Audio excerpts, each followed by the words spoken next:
Good morning, and thank you for tuning in to another installment of On This Day with Christy. Howdy. Today is Wednesday, June 17th, 2026.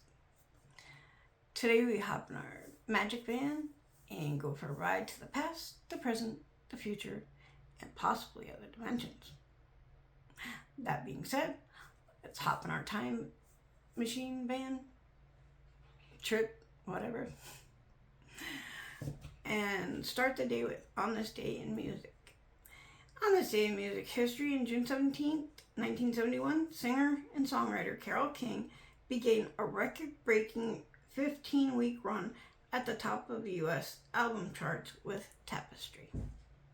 The hugely influential album, which remained on the Billboard 200 for nearly 6 years, marked a significant shift for King, who spent the first decade of her career behind the scenes as a songwriter for other artists. One of the best-selling albums of all time, Tapestry, featured the chart-topping lead singles It's Too Late and I Feel the Earth Move, plus an enduring favorite as You've Got a Friend, #1 for James Taylor, and Where You Lead. Long considered to be one of the greatest albums of all time, the multiple Grammy-winning LP was among the first 50 titles to be added to the National Recording Registry in 2003. In 2022, thanks to the appearance in Netflix's Stranger Things, Kate Bush's 1985 single Running Up That Hill returned to the charts, hitting #1 in the UK. The viral phenomenon, which peaked at #3 in the US, also topped the charts in Australia, Switzerland, and New Zealand, among others, and was #1 on the Billboard Global Hits chart. The song's success also broke several UK chart records, including the longest amount of time for a single to reach the top spot.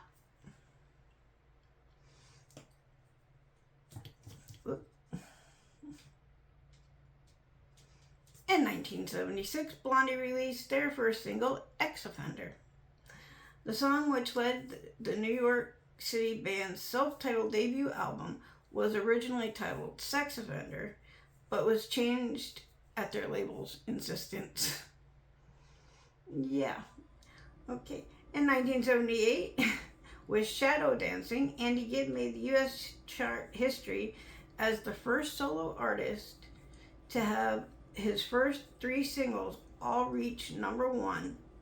The song followed the success of 1977's I Just Want to Be Your Everything and Love Is Thicker Than Water. Now, it's time to hop back in our van and go to factoids to find some facts.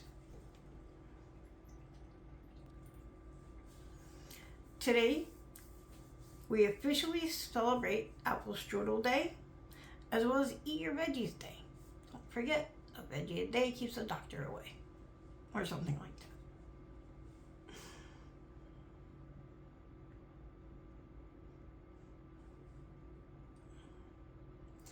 In 2021, U.S. President Joe Biden made Juneteenth a federal holiday.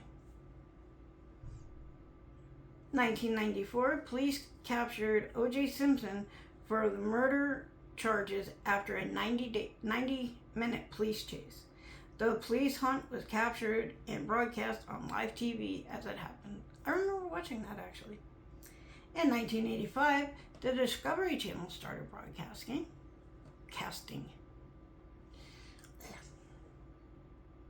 1971, U.S. President Richard Nixon declared a war on drugs.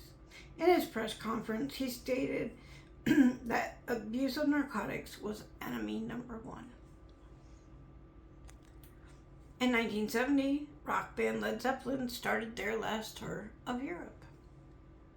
1967, China performed its first thermonuclear test. In 1963, the U.S. Supreme Court decided that public schools aren't allowed to study the Bible or pray.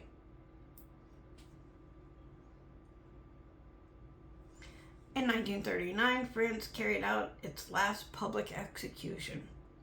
German serial killer Eugene Weidmann was executed by guillotine outside St. Pierre prison in Versailles after being convicted of 6 murders. The display put on by the general public was so hysterical that the French president banned all future public executions. In 1928, Amelia Earhart became the first woman to fly across the Atlantic. And 2 more.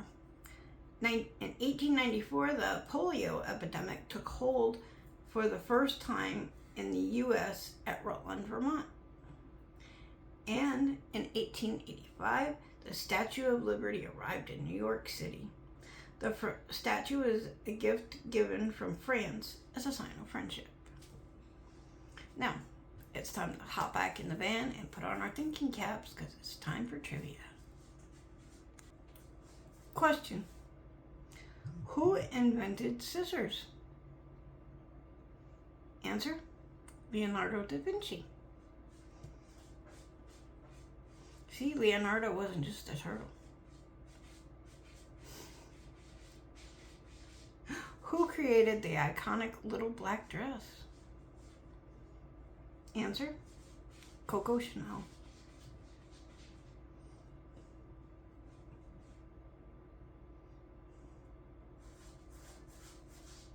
What year did World War II end? Answer: 1945. And our bonus question: